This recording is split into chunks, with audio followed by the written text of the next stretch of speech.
La telaraña. Explorando los vínculos entre el arte y la ciencia.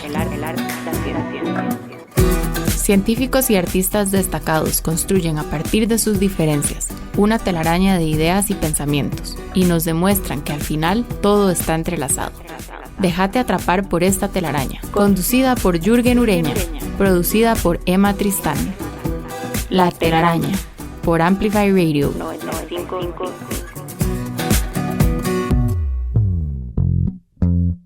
Buenos días, bienvenidos a un episodio más de La Telaraña, el programa de conversaciones entre científicos y artistas que se emite cada lunes a las 7 de la mañana en el 95.5 FM de Amplify Radio. Soy Jürgen Ureña. Nuestro programa de hoy está dedicado a la reforestación, es decir, a la plantación masiva de árboles en zonas en las que han desaparecido durante al menos los últimos 50 años. Y de lo que se trata es de ampliar las áreas boscosas, de restituir o restablecer el bosque, y por esto algunas personas prefieren utilizar la palabra forestación. La reforestación permite mejorar el desempeño de las cuencas hidrográficas, proteger el suelo de la erosión, producir madera para fines industriales, crear áreas de protección para el ganado, crear barreras contra el viento para la protección de cultivos, crear áreas recreativas, en fin, hay muchísimos beneficios asociados a la reforestación. Y por otro lado, recientemente en Costa Rica, el programa Estado de la Nación destacó que los procesos de degradación forestal están provocando que los bosques costarricenses remuevan menos emisiones de gases de efecto invernadero de las que se han registrado oficialmente. Es decir, en otras palabras, el resultado neto de nuestros bosques es insuficiente para equilibrar el balance nacional de esas emisiones. Así que el tema se las trae, el tema es amplio, es fascinante, y para conversar sobre este tema, sobre reforestación, sobre sus beneficios, sus posibilidades, los retos que supone, contamos esta mañana con la presencia de la ingeniera forestal Sara Ramírez y el fotógrafo Giancarlo Pucci, que nos acompaña por segunda vez en La Telaraña. Bienvenidos, muchas gracias por estar acá esta mañana. Muchas gracias, Jürgen, por invitarnos. Un gustazo de estar por acá. Voy a iniciar con las presentaciones. Voy a presentar a Sara, comentándoles que Sara Ramírez es una apasionada de los árboles. Se ha destacado en el liderazgo de proyectos de rehabilitación forestal en gran área metropolitana costarricense. Cuenta con un bachillerato en ciencias forestales, una licenciatura en manejo forestal y una maestría en responsabilidad social y sostenibilidad de la Universidad Nacional. Ha trabajado durante más de 11 años en proyectos de reforestación, especialmente en entornos urbanos.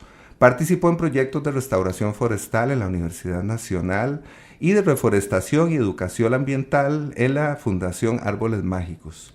Actualmente trabaja en el Parque La Libertad, que es un proyecto de desarrollo humano e inclusión social en desamparados, donde se desempeña como gestora del área ambiental y lidera los proyectos de desarrollo regenerativo de la propiedad que buscan su rehabilitación ecológica. Así que hay muchísimo sobre lo que podríamos hablar con Sara, y creo que conviene hablar un poco sobre aquello que deberíamos saber sobre los procesos de reforestación en Costa Rica. ¿Cuánto hemos avanzado? ¿Cuánto nos queda por avanzar? ¿Cuál es el estado de la cuestión, digámoslo así? Bueno, una vez más, muchas gracias, Jürgen. Tal vez como para contarte un poco cuál es el estado en que hemos avanzado, me gustaría como contar un poco la historia, cómo nace o por qué surge esto. Allá por los años 40 y 50 había como una forma de trabajar las fincas, que era que aquella finca o aquella propiedad que tenía bosque no valía dinero. Entonces lo que se hacía era un cambio de uso del suelo, se talaba el bosque y se daba paso al crecimiento agrícola. Esto pues dio un avanzado estado de generación o de pérdida de bosque, y justo en esos momentos empiezan como los movimientos ambientalistas de conservación. Por ahí de los años 80, entre los 80 y los 90 se da como un cambio importante, surge la ley forestal, la primera ley forestal, cuando se da también como una exoneración del impuesto sobre la renta para que estas empresas o personas generen plantaciones. Entonces, y además se prohíbe el cambio de uso del suelo. Ya era prohibido cortar el bosque y ahora lo que se tenía que hacer era, o lo que se recomendaba o motivaba a las personas era que con ese fondo o ese monto de la renta construyeran plantaciones forestales. Y así es como inicia la reforestación en Costa Rica. Mucho de lo que se da inicio a nivel de reforestación en esa época son plantaciones forestales con fines maderables. Entonces, se introducen algunas especies no nativas, como la teca, la melina, que son especies que se utilizan muchísimo hoy en día para la producción de madera. Y por ahí de los años 90, en realidad específicamente en el 96, se crea la nueva ley forestal, que es con la que trabajamos, que es la 7575, que crea el Fondo Nacional de Financiamiento Forestal. Y es lo que nos ha destacado a nosotros como costarricenses en reforestación, que es el pago por servicios ambientales. Y es este incentivo, es un pago por los servicios ambientales que dan los bosques, y hay como dos modalidades. Está el pago por servicios ambientales para reforestación y el pago por servicios ambientales para protección de bosque. Entonces, nuestro proceso de reforestación en Costa Rica nace mucho desde el punto de vista de plantaciones forestales para madera. Entonces, digamos que de ahí se va como creciendo y se va recuperando la cobertura forestal. Con el paso de los años y más enfocados en la conservación de bosque, se empieza a trabajar en procesos de reforestación más con fines de conservación de bosque, por decirlo así, más con el fines de poder generar conectividad biológica. Surge también en algún momento los corredores biológicos, a raíz del corredor biológico mesoamericano, que en algún momento sé que Yanka estuvo por ahí en Guana cuando estuvo trabajando, y ya es un poco más, no solo reforestemos por generar cobertura forestal, que en ese momento pues era un poco el generar esta capa vegetal, sino también en generar participación de otros actores del bosque y del ecosistema. Entonces es cuando ya se empiezan a incluir especies nativas, no con fines maderables propiamente, sino con fines de recuperación de bosque. Fantástico. Bueno, y además hay otros fines por los cuales se puede recuperar el bosque, que tienen que ver un poco más, imagino, y creo que Giancarlo podría comentarnos sobre esto, con esa conexión con el árbol, con el bosque, que va más allá de lo que podemos cuantificar, ¿no? Va más allá de lo visible, como decía el Principito. Creo que sobre eso vamos a hablar. Antes voy a presentar a Yanka para ya abrir ese espacio. Giancarlo Pucci es fotógrafo y facilitador de procesos, que se autodefine como un emprendedor con propósito. Estudió dirección de negocios en la Universidad de Costa Rica y realizó una maestría en liderazgo estratégico para la sostenibilidad en Suecia. Es embajador de marca país para Costa Rica y embajador global de Wellbeing Economy Alliance. Ha trabajado como facilitador en varios países, en ONGs locales y globales. Junto con su padre y hermano ha publicado libros de fotografía, por ejemplo, Pura Gente, Árboles Mágicos y Costa Rica Aérea, que es un trabajo de fotografía que se convirtió en el libro más vendido en la historia del país. Giancarlo fundó además la empresa social Árboles Mágicos, y esa es la razón pues, por la que tenemos acá. Tiene mucho que contarnos sobre árboles y sobre el amor a los árboles, que busca ser un puente de reconexión entre personas y naturaleza.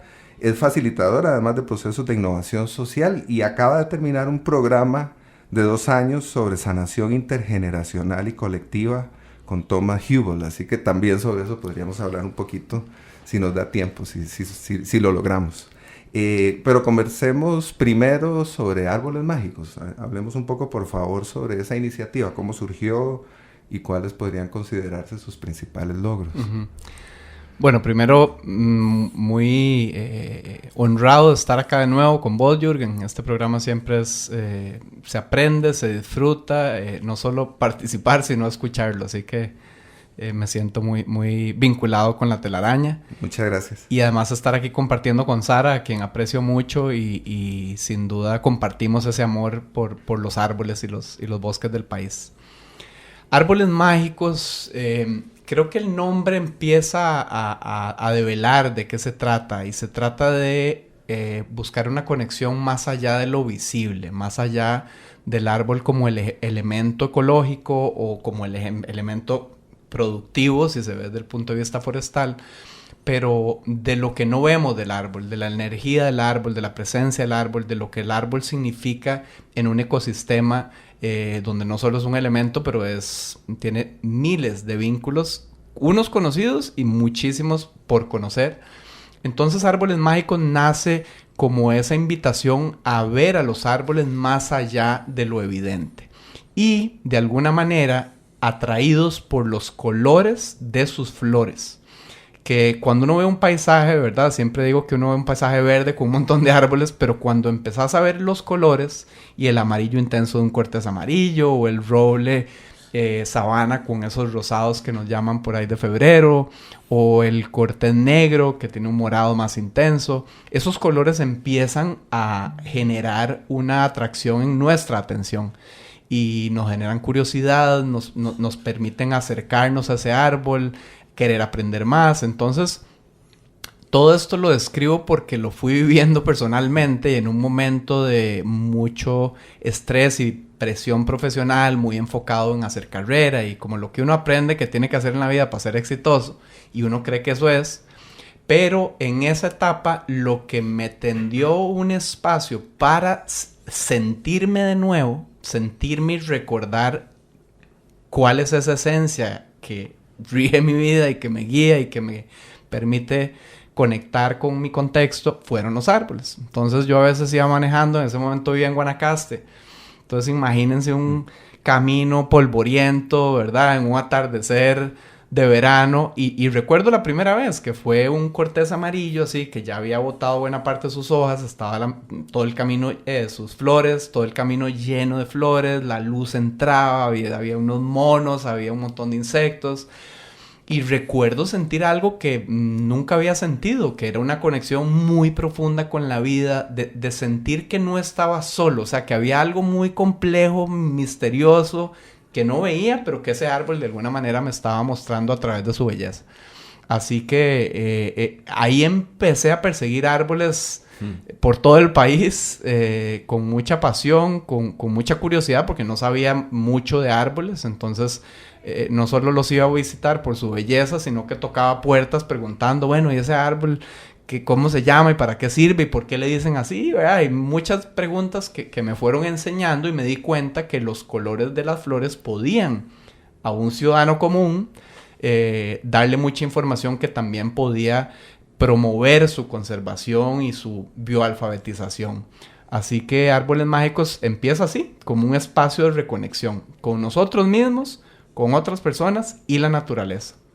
Yo no tomaba fotos en ese momento, y cuando de nuevo veía un árbol impresionante en su pico de floración y yo decía, pucha, esto dura 2 días, esto lo tiene que ver mucha gente, entonces le avisaba a mi papá o a mi hermano como que vinieran de San José a Guanacaste a tomar fotos, y nunca se iban así como de inmediato, ¿verdad? Y la naturaleza era la que mandaba ahí, no ellos. Así que fue un poco a partir de yo recuerdo frustración, como decir, no, es que esto tiene que ser fotografiado. Y empecé con una camarita sencilla y por muchos años yo decía que era fotógrafo de árboles. Y yo no sacaba la cámara por nada más. O sea, no había nada más que me motivara como fueron los árboles. Y esas fotos las publicamos en este libro que se llama Árboles Mágicos, que fue muy, muy apreciado por la gente, porque, de nuevo, trajo como una manera distinta y una capa nueva de belleza y de conexión, de profundidad con los árboles.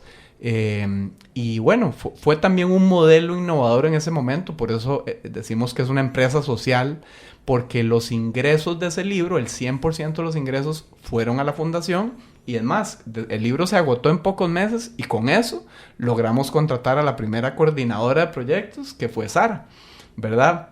Porque yo de reforestación y de árboles sabía nada más lo que mi pasión me dictaba, pero me sentí muy acuerpado con alguien que supiera como Sara en este caso, que por cierto me la recomendó Luis Poveda, que es una de las eminencias de árboles en el país, quien estuvo y ha estado como uno de los asesores científicos de la fundación.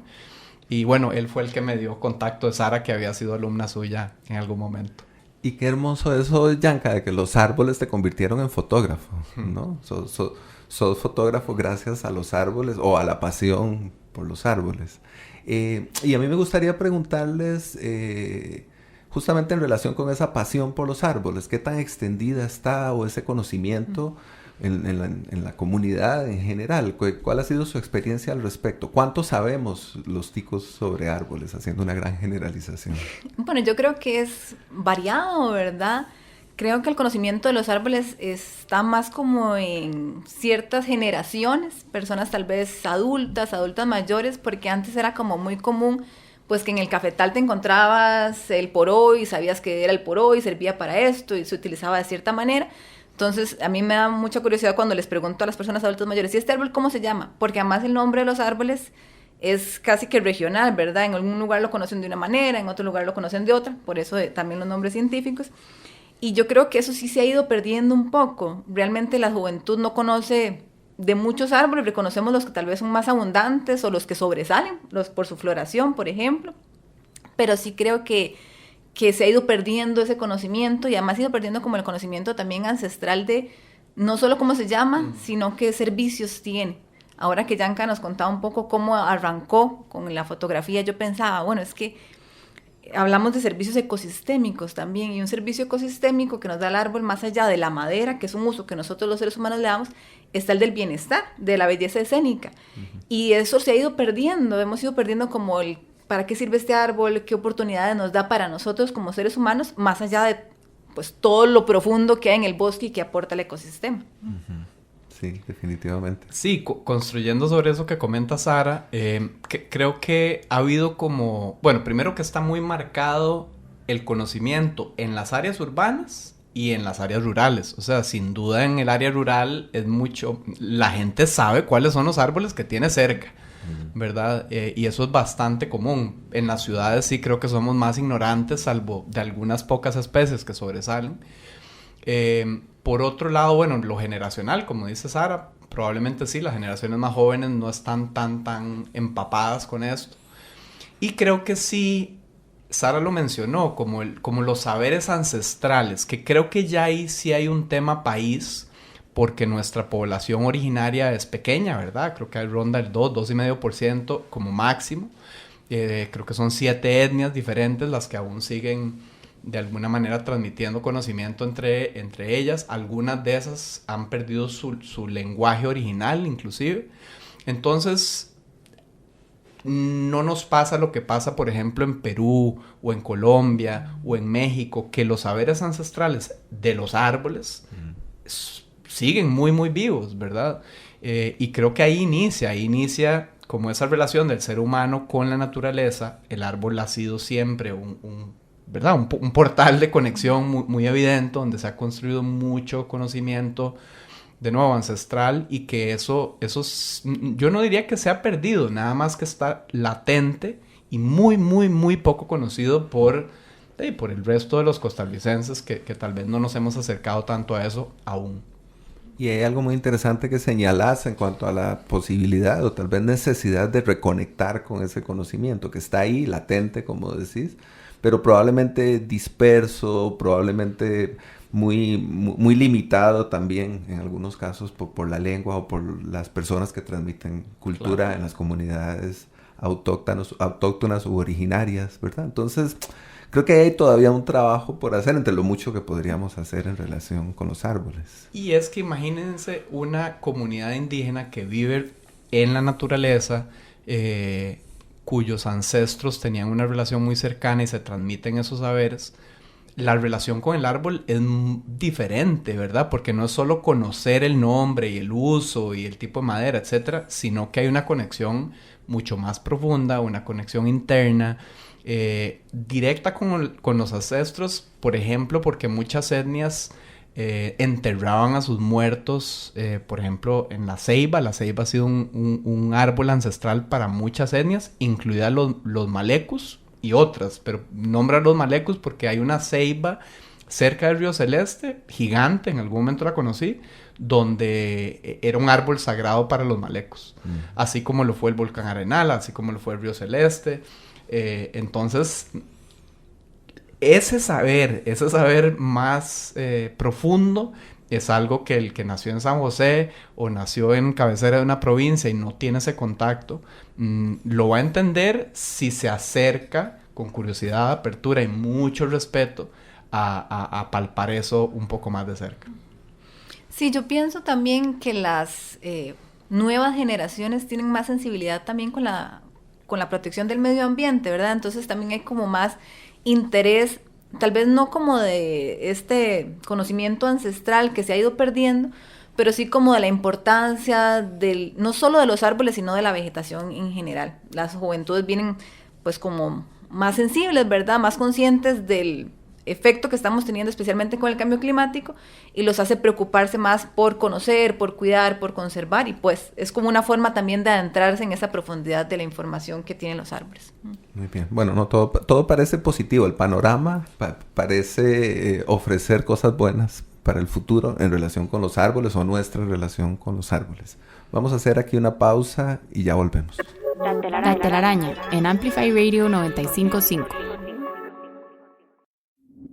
Vínculo y tejido, arte, ciencia, trampa. Los hilos que conectan la vida de nuestros invitados construyen la telaraña. En Amplify Radio 95.5. Hola, estamos enredados en una telaraña que hemos dedicado a conversar sobre reforestación y sobre árboles y el valor ancestral de los árboles con la ingeniera forestal Sara Ramírez y el fotógrafo Giancarlo Pucci, que ya nos contó que es fotógrafo gracias a los árboles. Además, le solicitamos a Sara que nos propusiera una canción para escuchar y comentar y nos propuso Like a Tree, como un árbol, del grupo costarricense Pasiflora. Escuchemos.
Acabamos de escuchar Like a Tree de Pasiflora. Contanos, Sara, por favor, ¿por qué quisiste que escucháramos esta canción?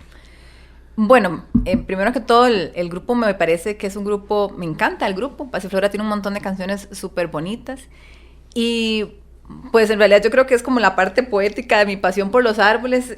Desde pequeña siempre me imaginé los árboles un poco como dice la canción, ¿verdad? Fluyendo, y queriendo ser como un árbol que tiene como tanta magia. Entonces la canción me recuerda demasiado, más allá del nombre de los árboles y como esa magia que tienen los árboles, es como ¿por qué me apasionan los árboles? Y es como esa relación de niña, subía a los árboles, de niña con mi papá debajo de un árbol, es como una relación ahí un poco más entre mi infancia y mi pasión por los árboles. Claro, además está relacionada con la niñez, nada menos, que creo que también, justamente iba a comentarlo en el bloque anterior, creo que el árbol en su floración, el árbol en su esplendor, también de alguna manera nos recuerda eventos o momentos importantes de la niñez, ¿verdad? La hamaca en el árbol, las hojas que caen del árbol, son como pequeños grandes descubrimientos durante esa época, ¿no?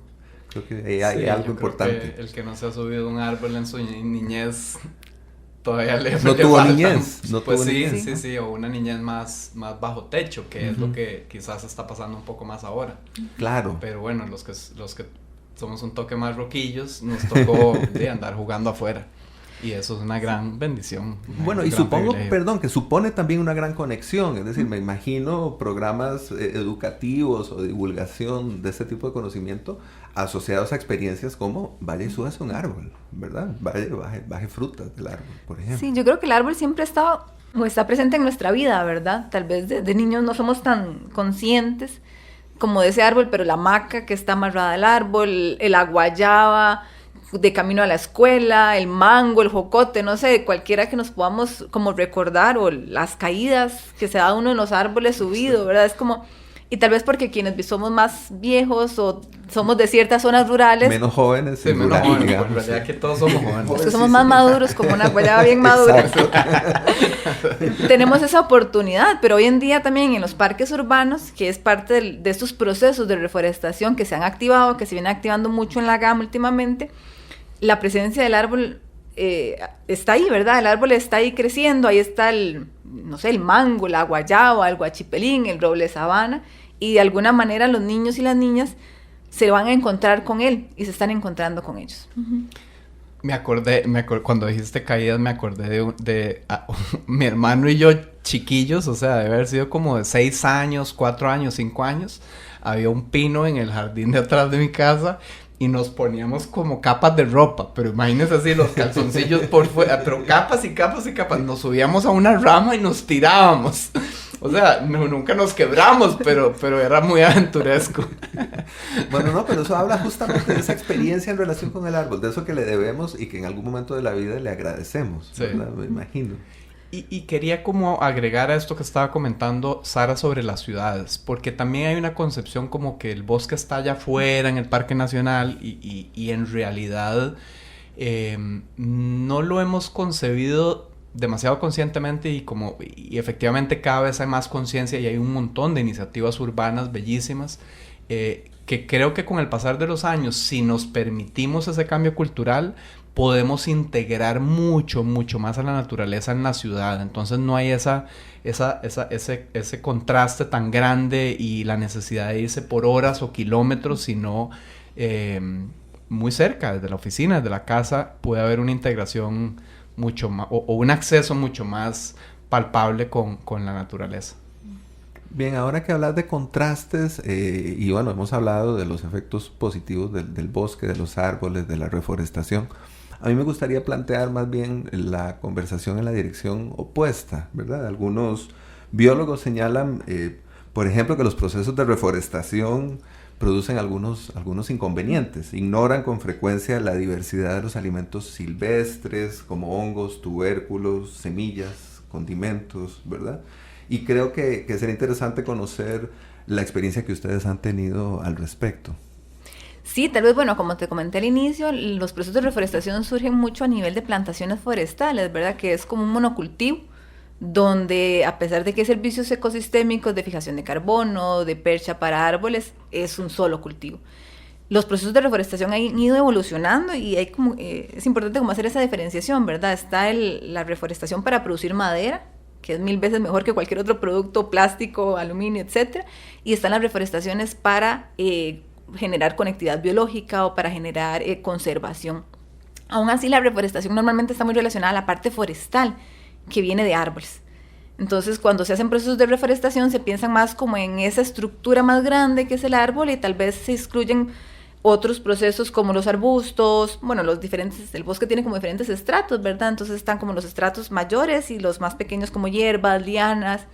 Y también hay todo un tema, y es la disponibilidad de estas especies para incluirlas. Si hoy en día incluso para hacer reforestaciones la diversidad de especies es limitada, muchísimo más de arbustos, de hierbas, de líquenes, de hongos, porque ciertamente el bosque es un ecosistema completo, ¿verdad? Los árboles son más como una estructura de la más grande, pero dentro del bosque hay un montón de ecosistemas, incluso a veces muchísimo más importantes.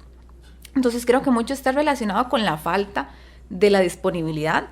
Ciertamente a nivel negativo podemos hablar tal vez de algunas especies forestales de árboles que se han ido tachando porque pueden ser invasivas, porque sus servicios ecosistémicos, sus beneficios suelen ser tal vez no tan positivos, y están sustituyendo especies nativas pues que tienen otro montón de aportes, como por ejemplo el laurel de la India, que se ha extendido muchísimo, que no tiene ningún como beneficio, además levanta ceras, es una problemática, pero depende como de cada proceso, cada proyecto y la disponibilidad que se puedan encontrar en viveros, o incluso a veces hasta los permisos que se puedan necesitar para ir a un lugar y capturar o colectar esa especie para reubicarla en otro lugar donde va a tener un aporte al ecosistema. El llama del bosque, ¿verdad? Es otro ejemplo que la gente... mi tesis es que la gente va a un vivero y pide un llama del bosque, pero en su mente está pensando en un poro gigante, porque son floraciones anaranjadas, ambos son muy bellos. En realidad el poro gigante también no es nativo, pero ya culturalmente tiene un arraigo en el país, son cientos de años, y sí tiene beneficios ecológicos mucho más palpables. El llama del bosque, por la arquitectura de la flor, las abejas que entran a polinizarlo en muchos casos se ahogan y quedan ahí encerradas. No tiene un beneficio ecológico como una especie nativa. Además se reproduce mucho, y por ejemplo en parques nacionales los guardaparques tienen que ir a quitar llamas del bosque porque le están quitando espacio a especies, por ejemplo, en peligro de extinción. Entonces yo creo que sí, no se trata nada más de plantar y ya. El tamaño de los árboles que se plantan también es clave. La gente a veces hace una plantación, planta 500, 1000 árboles y celebra el número, pero en realidad no se trata de cuántos se plantan, sino cuántos sobreviven. Entonces los primeros par de años son claves. De nuevo, el tamaño. Y sí, hay beneficios ecosistémicos que tienen que ver con paisaje, con recuperación de agua, con alimento para fauna, para sostener los suelos, paisajístico, ¿verdad? Son ilimitados. Entonces también tener muy claro cuáles son esos beneficios, honrando el ecosistema originario de ese lugar, porque cuando uno habla de nativa, no solo significa nativa de Costa Rica, pero nativa de los cerros de Escazú, ¿verdad? Además, claro. Porque, y nosotros en Árboles Mágicos siempre lo decimos, aunque desde el punto de vista educativo y de sensibilización, las floraciones son lo que usamos para generar ese vínculo más emocional. Cuando vamos a plantar, eso es un porcentaje de lo que plantamos. En realidad el objetivo es más ecosistémico que paisajístico, ¿verdad? Y entonces hacer tal vez esa diferenciación. Claro, definitivamente. Bueno, no, muy bien, quedémonos con esa idea de momento. Hagamos acá una pausa y volvemos para el próximo bloque de programa. La telaraña en Amplify Radio. La telaraña. Científicos, artistas, humanos, descubriendo lo que nos separa, lo que nos une. La telaraña en Amplify Radio 95.5. Hola, seguimos enredados en una telaraña en la que hemos conversado sobre árboles, sobre bosques, sobre reforestación, sobre la magia de los árboles, con la ingeniera forestal Sara Ramírez y el fotógrafo Giancarlo Pucci. Hace unos minutos escuchamos a Pasiflora por sugerencia de Sara, y ahora Giancarlo nos propone escuchar la canción Luz del Bosque, de la cantante estadounidense Madeleine Bachan Kaur. Escuchemos.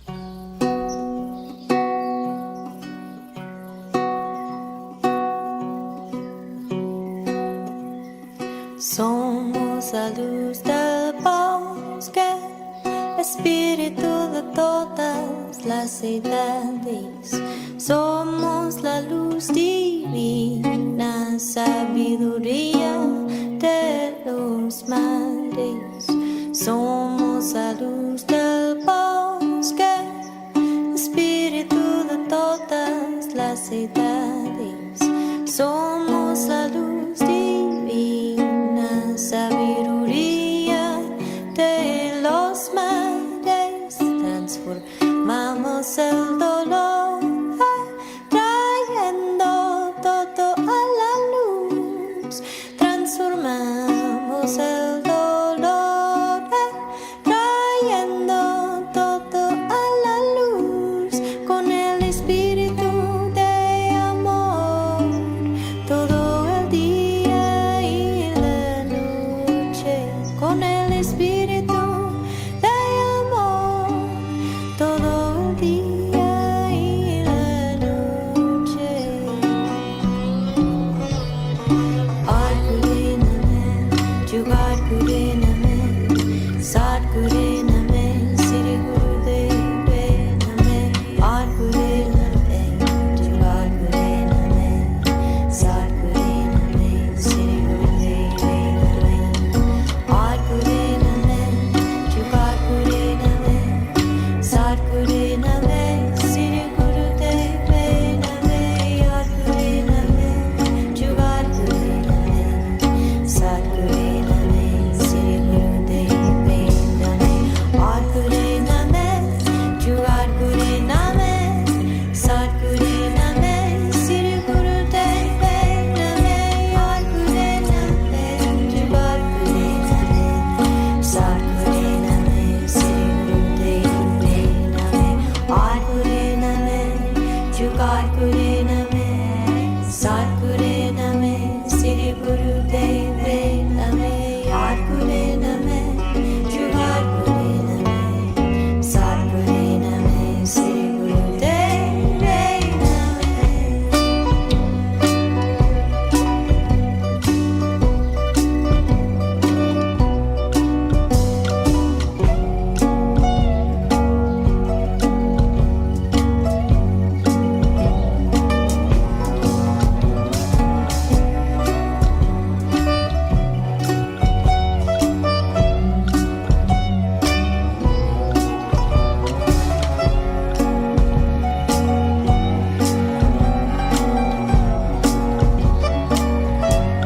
We're all trying to find some peace of mind in this labyrinth of space and time. We find ourselves can feel like such a bind. Sometimes the illusion and confusion passing by. Just remember it's a moment, just a blink of an eye. But that moment lasts forever, so we gotta treat it fine. Like a diamond in the rough, we're gonna make it shine. Find the curtains to your windows, open up them blinds. The world outside's awaiting and it's full of surprise, and a brand new wind that'll help you realize all the beauty and the loving that you got inside. Somos la luz del bosque, espíritu de todas las edades. Somos la luz divina, sabiduría de los mares.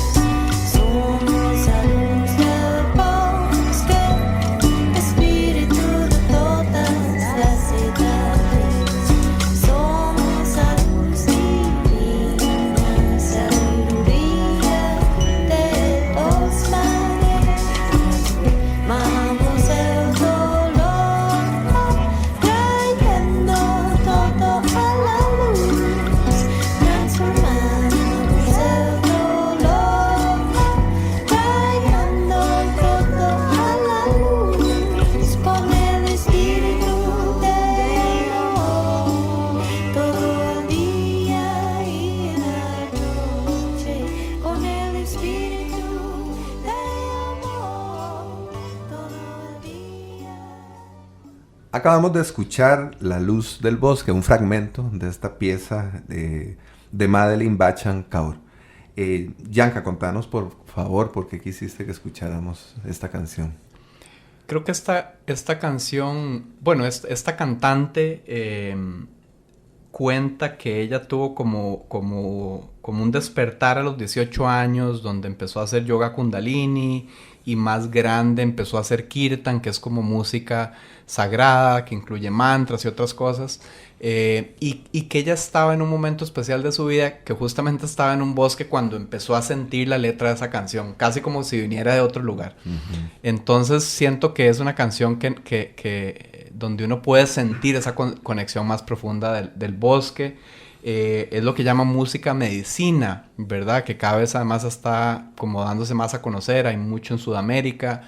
Y básicamente es la intención de la música. La intención en este caso tiene que ver con generar algún tipo de sanación emocional, ¿verdad? Que vaya más allá o del entretenimiento o de bailar o de escuchar algo lindo.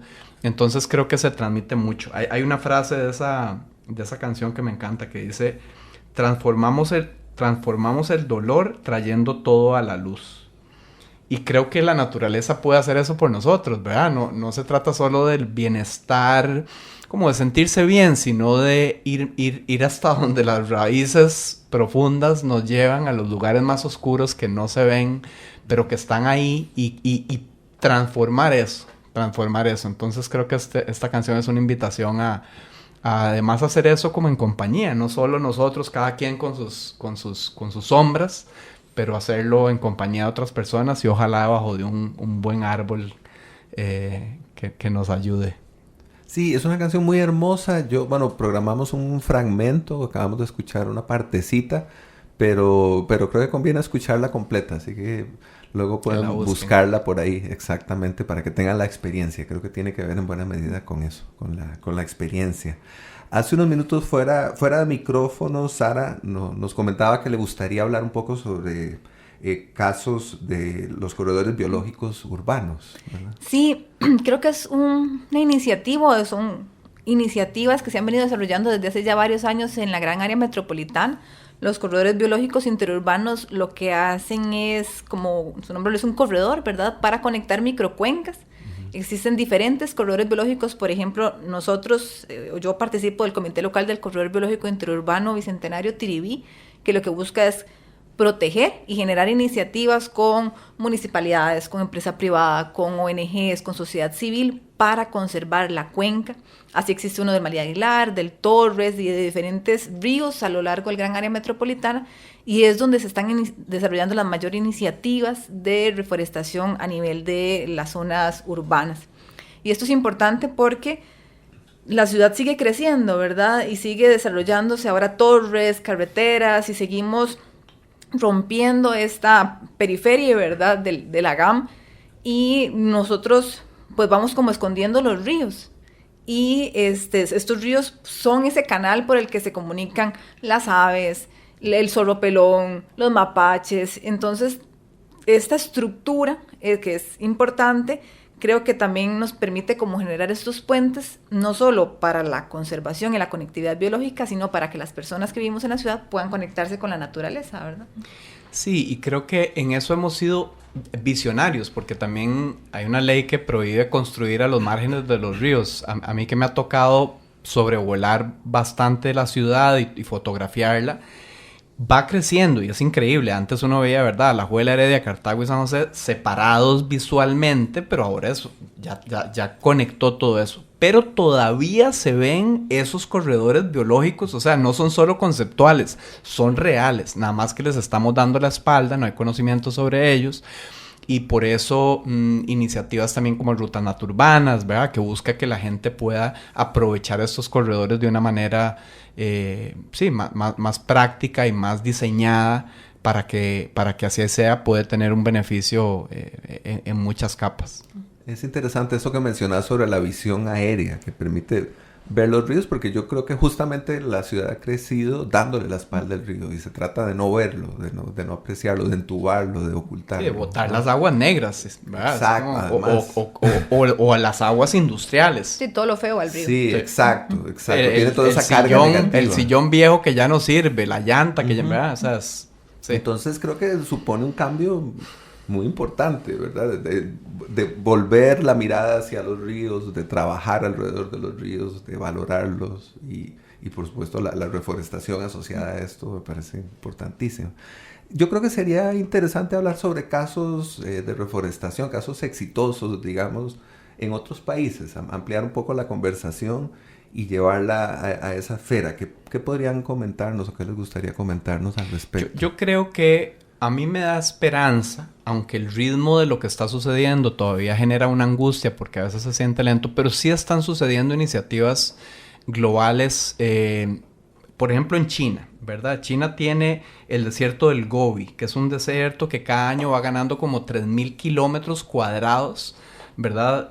Y han hecho algo que le han llamado la Gran Muralla Verde, que han plantado más de 500,000 kilómetros cuadrados de árboles. En Madagascar se ha hecho mucho con reforestación, en Filipinas. Corea del Sur, después de la ocupación japonesa y de otras razones, terminó prácticamente deforestada y han hecho un esfuerzo gigante y ya 2/3 partes de Corea del Sur está cubierta de bosque. Inclusive otra iniciativa muy linda que participan varios países africanos, como para atravesar África de este a oeste, que le llaman como el muro verde subsahariano, está planteado que sea 7,000 kilómetros de largo con 20 kilómetros de ancho, y son iniciativas que se están haciendo, que van caminando, que tienen también sus críticas, sobre todo de diversidad de especies y tal. Pero, digamos, más allá de los casos, lo que quisiera rescatar es que los seres humanos estamos buscando maneras de regenerar la vida, ¿verdad? Creo que ya es muy evidente, es muy tangible. Hay mucha ciencia y hay mucha evidencia, ¿verdad? Visual también, de que el ritmo en el que estamos degradando los ecosistemas es insostenible. Es que me lo sé en inglés, el Stockholm Resilience Center, el Centro de Resiliencia de Estocolmo, que es un centro muy reconocido, tiene muchos años de hacer lo que llaman los límites planetarios. Creo que son 9 límites distintos y se miden en bajo riesgo, medio riesgo o alto riesgo. Y si pasamos ciertos límites, está en riesgo la vida humana en el planeta. Hablamos mucho del cambio climático, que sin duda es clave, es vital, es uno de estos límites principales, pero hay otros. Inclusive hay uno que tiene que ver con la integridad de la biosfera, que es de los más transgredidos, y tiene que ver con pérdida de especies, ¿verdad? Estamos como en una extinción masiva. Hay más de 1 millón de especies en este momento en peligro de extinción. Se han extinto millones de especies en los últimos años y es exponencial.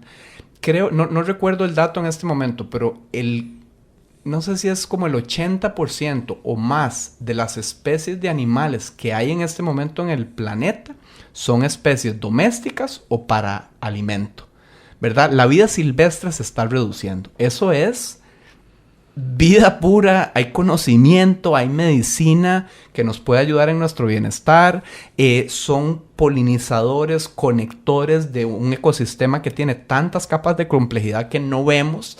Entonces, decimos una especie o 1 millón de especies, pero en realidad es un montón de vínculos que generan en realidad la vida. Entonces, creo que entre más nos acerquemos a entender mejor esa visión sistémica de lo que está pasando en el planeta, otro de los límites planetarios tiene que ver con el ciclo del nitrógeno, que tiene que ver con los agroquímicos. Después de la pérdida de biodiversidad, este es otro de los límites que está más transgredido, porque además a través de los ríos todos esos químicos se van al mar, y en los océanos, hablando de árboles, hablando de reforestación, hablando de captura de carbono, en los océanos se captura, me parece que es la misma cantidad de carbono o más que en los bosques. Pero esos ciclos se ven afectados por la cantidad de químicos que se están yendo al mar. Entonces, hay muchas capas de esto, pero bueno, hay iniciativas y creo que en realidad Poco a poco. Lo que pasa es que yo digo poco a poco en voz alta y también siento que ya no hay mucho chance para el poco a poco. O sea, que realmente estamos en una coyuntura donde hay que movernos de maneras más firmes y más honestas de ¿es esto realmente sostenible? ¿Es esto lo que queremos para el barrio, para el planeta, para el país?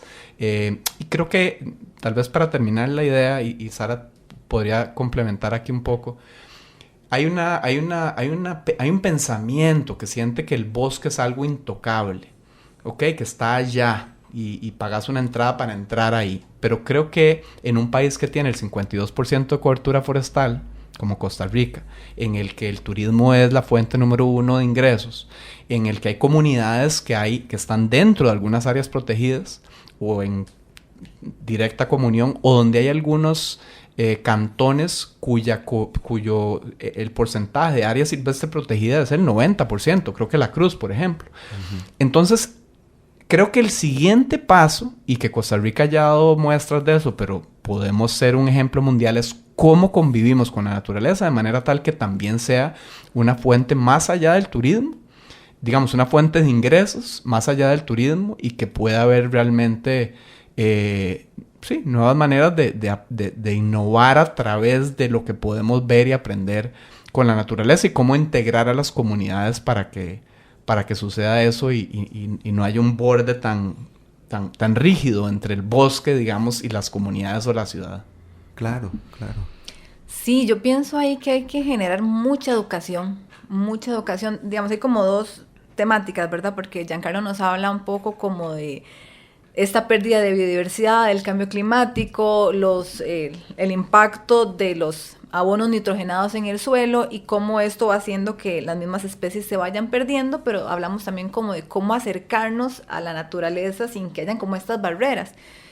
Primero, yo creo que aunque hay muchas personas educadas y sensibilizadas sobre la crisis mundial ambiental, no somos la mayoría.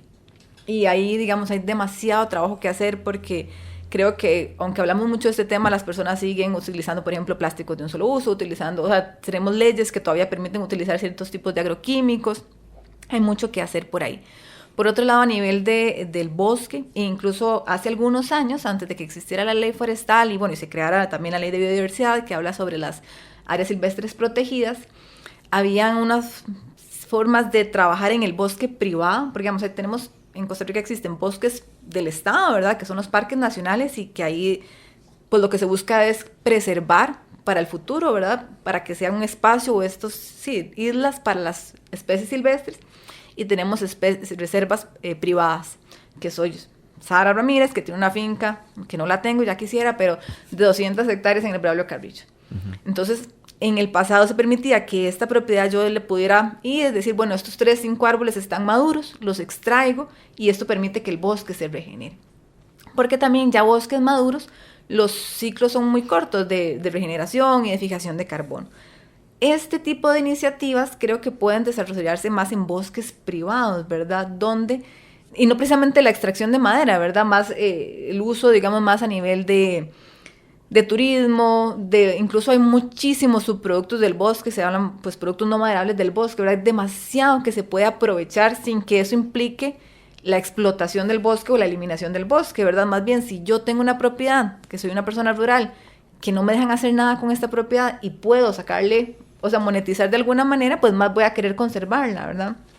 Entonces yo creo que hay como que tener tal vez como una visión un poco más de cómo desarrollamos esto, permitiendo que las personas puedan generar recursos económicos y que se pueda, digamos, como monetizar, sin de alguna manera así tocar los parques nacionales o estas reservas protegidas, ¿verdad? Porque ahí es donde se guarda esa biodiversidad que necesitamos y queremos conservar. Entonces yo creo que hay como que buscar la forma, y yo sí creo que nos falta mucha educación. En el país nos falta muchísima educación en las zonas no solo urbanas, sino en las zonas rurales, aunque sabemos identificar el árbol, aunque sabemos para qué se usa, seguimos utilizando ciertos productos, digamos, es como eso que nos critican mucho a Costa Rica, ¿verdad? Fuimos pioneros en la conservación, pero nuestros ríos están súper sucios, ¿verdad? Entonces, ¿cómo logramos realmente sensibilizar para que ese balance sea posible, porque de momento tal vez no es posible, o sea, todavía en zona sur sigue habiendo caza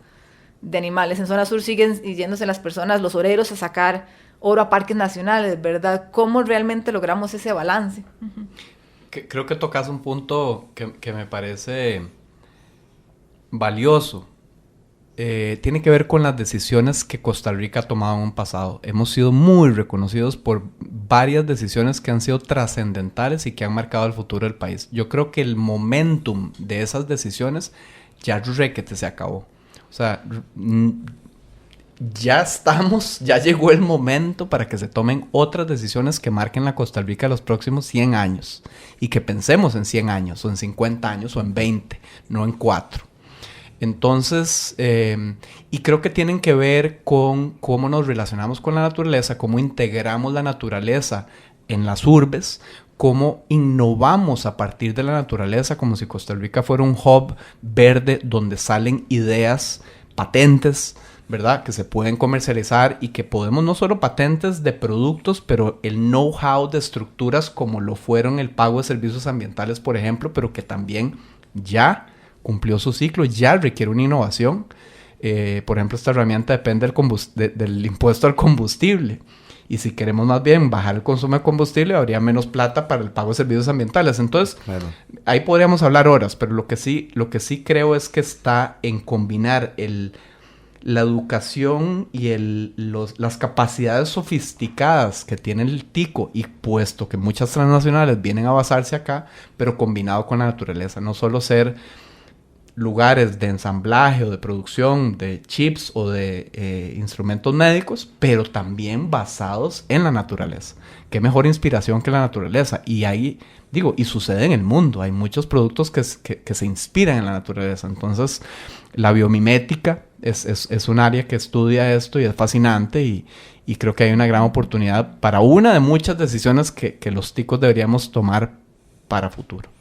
Bueno, vean, hemos conversado sobre árboles, nos hemos ido por las ramas y hemos llegado hasta acá, hasta hablar del futuro, de la importancia de cambiar la manera en la que entendemos la Costa Rica verde para tener un mejor futuro, tener el futuro que nos imaginamos, pero por el que tal vez no estamos trabajando suficientemente, ¿no?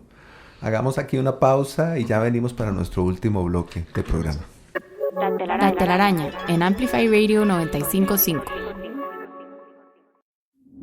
Vínculo y tejido, arte, ciencia, trampa.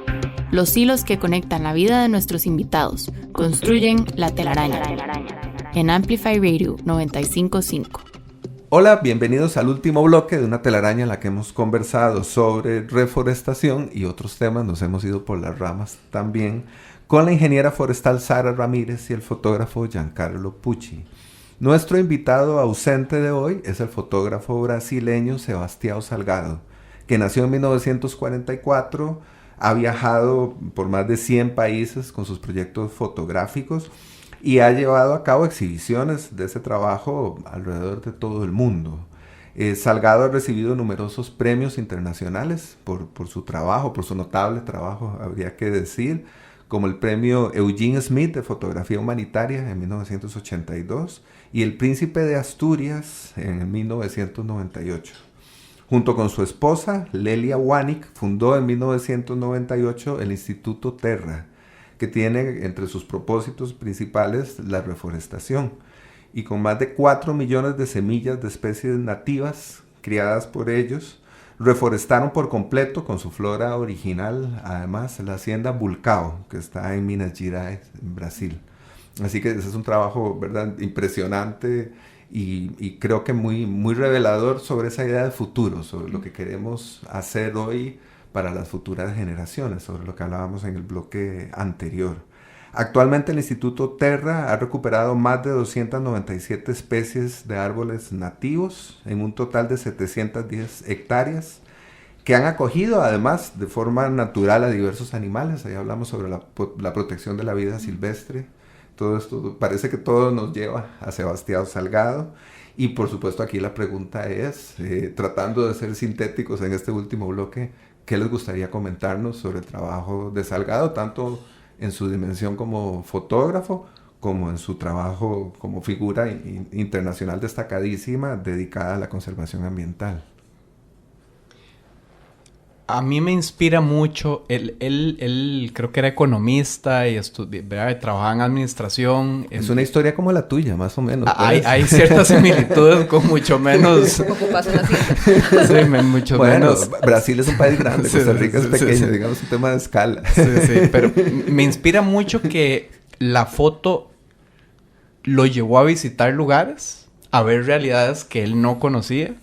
Cuando él describe lo que él ve en esa mina a cielo abierto, donde en ese momento no había ni la tecnología, entonces era una mina donde había 50,000 personas, no se oían máquinas, solo los murmuros de la gente, donde la aspiración de la gente que estaba ahí trabajando día y noche en unas condiciones precarias era hacerse millonario, y así con esas palabras, ¿verdad? La aspiración era hacerse millonario.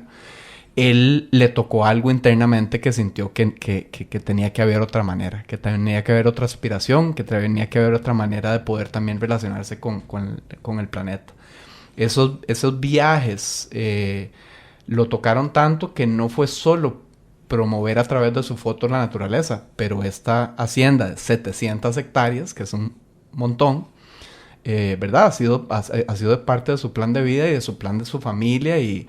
Hasta nadie lo relaciona con él, pero creo que es como de los GIFs o memes o fotos más conocidas porque ponen el antes y el después. Es increíble. O sea, era un potrero y es un bosque. 700 hectáreas. Entonces yo creo que eso es lo que más me inspira, que en realidad lo ha llevado a moverlo tanto como para mover a otras personas y hacer cosas tangibles que generen esa relación diferente con la naturaleza. Sí, a mí lo que me llama la atención y mis colegas me van a odiar por esto, es que no se necesita ser un técnico, un especialista en reforestación, un biólogo, un ingeniero forestal, un agrónomo, sino que lo que se requiere es voluntad y lo que se requiere es esa sensibilización con el medio ambiente. Yo creo que su trabajo, que pues en realidad lo estoy como conociendo, ¿verdad? Es impresionante. El proceso el amor también que hay que tener por el cuidar los arbolitos, ¿verdad? El chinearlos y al hacer esa transformación también nos habla de que es posible, de que podemos pasar de tener nada a tener un bosque, que lleva su tiempo, que lleva su paciencia, pero creo que también es como que no necesitas ser un experto, sino que necesitas tener pasión para poder transformar las cosas que quieres transformar. Bueno, muy bien. La pasión, volvemos un poco a esa palabra clave, parece, ¿no? La pasión por los árboles, la pasión por la vida, la pasión por hacer algo hoy de manera que el futuro sea mejor. Yo tengo la impresión de que lo que hace falta, una de las cosas importantes por hacer es articular conocimientos, articular deseos de cambiar, ¿no? Hacer que los ingenieros forestales no trabajen solos, sino que trabajen también con los biólogos y con biólogos específicos también, ¿verdad? Con los ornitólogos, hay un trabajo ahí que creo que es una tarea pendiente, me atrevo a decirlo sin hacer la pregunta, ¿no? Creo que sí, creo que puede ser una tarea pendiente, creo que sí se ha avanzado, creo que mucho a nivel pues de iniciativas que buscan generar conservación, por ejemplo, trabajo en procesos en los que estamos con biólogos, donde estamos con ornitólogos, siempre está la relación de las aves con los árboles, de los murciélagos con las plantas, entonces creo que vamos avanzando, siempre hay mucho que hacer, ¿verdad? Pero yo sí creo que sí se van avanzando en estos procesos, muchos en estos mismos espacios de corredores biológicos, en esas iniciativas de generar procesos de conectividad biológica. Bueno, muy bien. Volvamos a nuestro invitado ausente y a nuestro tercer tema musical, que les propongo que escuchemos un tema que forma parte de la banda sonora de la película La Sal de la Tierra, que es la película que dirigió el cineasta alemán Wim Wenders, junto con el hijo de Sebastião Salgado, que se llama Juliano Ribeiro Salgado, sobre la vida y la obra de Sebastião, y que cuenta un poco justamente ese tránsito de su vida como fotógrafo en alguno de los lugares más devastadores, dicho por él de esa manera, del planeta, hasta llegar y decir, bueno, yo voy a regresar a mi hacienda en Minas Gerais y voy a reforestar este lugar, ¿verdad? Lo voy a cambiar. Justamente Yanka hablaba de Serra Pelada, ¿verdad? Que es este lugar que en algún momento se convirtió en la mina de oro a cielo abierto más grande del planeta, un gran agujero, ¿verdad? Que se ve en las fotografías de Sebastián Salgado, que estuvo ahí en 1986 y salió, ¿verdad?, completamente conmovido por esa fiebre del oro en el Brasil de los años 80, ese deseo de enriquecerse y esa especie de regreso como a una época absolutamente primitiva, ¿verdad? Esos hombres cargados de barro, de pies a cabeza. Así que les propongo que escuchemos justamente el tema musical que se titula Serra Pelada, dentro de esta película, La Sal de la Tierra, que fue compuesto por el músico francés Laurent Petitgan. Escuchémosla y al regreso venimos un poco a cerrar nuestro programa de hoy.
Acabamos de escuchar Serra Pelada del compositor francés Laurent Petitgan. Y a mí me queda solamente preguntarle si hay alguna idea de cierre, si hay algo que se haya quedado un poco flotando en el aire o algo que quedó inconcluso durante el programa que quieran preguntar o comentar en este momento. Yo creo que inconcluso nada, abierto un montón. Muy bien, Abrimos muy bien. Muchas posibles conversaciones, muchas ramas, raíces. Nos fuimos por las ramas, claro, de buena manera. Sí. Yo quisiera nada más como aprovechar el espacio para preguntarte cuál es tu especie de árbol favorito, también a vos, Yanka. Yo les cuento la mía. Ah, ok, qué bonito, qué bonita dinámica. Bueno, y también invitar a las personas que nos escuchan a que se tomen un tiempito. Puede ser una especie o puede ser un árbol en particular. Creo que algunos podrán tener como ese recuerdo de ese árbol particular con quien tuvieron una relación, ¿verdad? En el pasado. Ah, claro, puede ser la especie o el árbol. Ahora ya me dejaste pensando, me dejaste en la encrucijada entre uno y otro. Sí, yo disfruto mucho la época de floración del cortés amarillo, ¿verdad? O sea, es algo que me pone de buen humor, digamos. Es algo que sin necesidad de pensar demasiado, y la verdad tampoco he investigado demasiado sobre esta especie, pero definitivamente me cambia. Definitivamente yo sé que hay algo que está pasando cuando comienzo a verlo, cuando comienzo a moverme y veo los cortes amarillos en floración. Qué bonito. A mí curiosamente no es un árbol en floración. Bueno, lo primero es que no tengo uno favorito, pero si tengo que decir es el espabel. El espabel es un árbol que está usualmente a la par de los ríos, entonces el río lava la tierra y se le exponen las partes de las raíces y es gigante. El color del verde de las hojas tiernas del espabel me encanta. Y se ven a la distancia porque son gigantes, entonces me encanta, amo los espabeles. Qué bonito. ¿Y vos, Sara? Yo creo que igual que Giancarlo no tengo uno en particular, tengo un árbol que me recuerda mucho a mi familia y es un roble encino que está en una finca donde yo íbamos al río y entonces es como, ahorita recuerdo mucho los robles encinos y me gustan mucho, pero me acuerdo de ese árbol por su majestuosidad y como todo lo que representa en relación a mi infancia.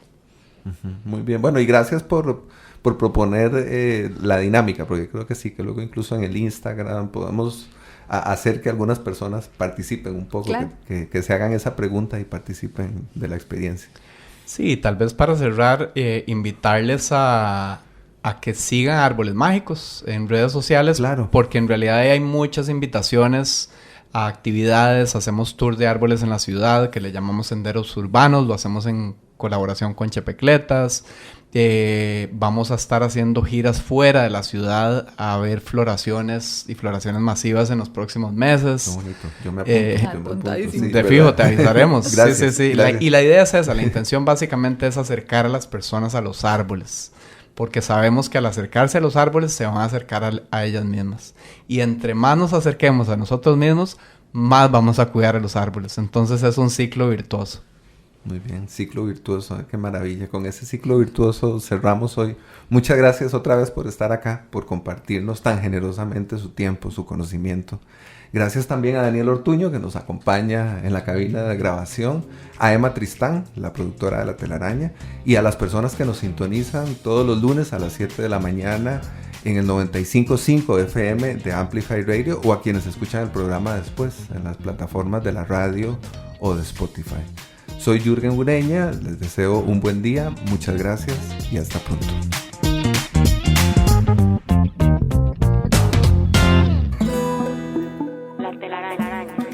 Explorando los vínculos entre el arte y la ciencia. Conducida por Jürgen Ureña. Déjate atrapar el próximo lunes a las 7 de la mañana por La Telaraña. La Telaraña. En Amplify Radio 95.5.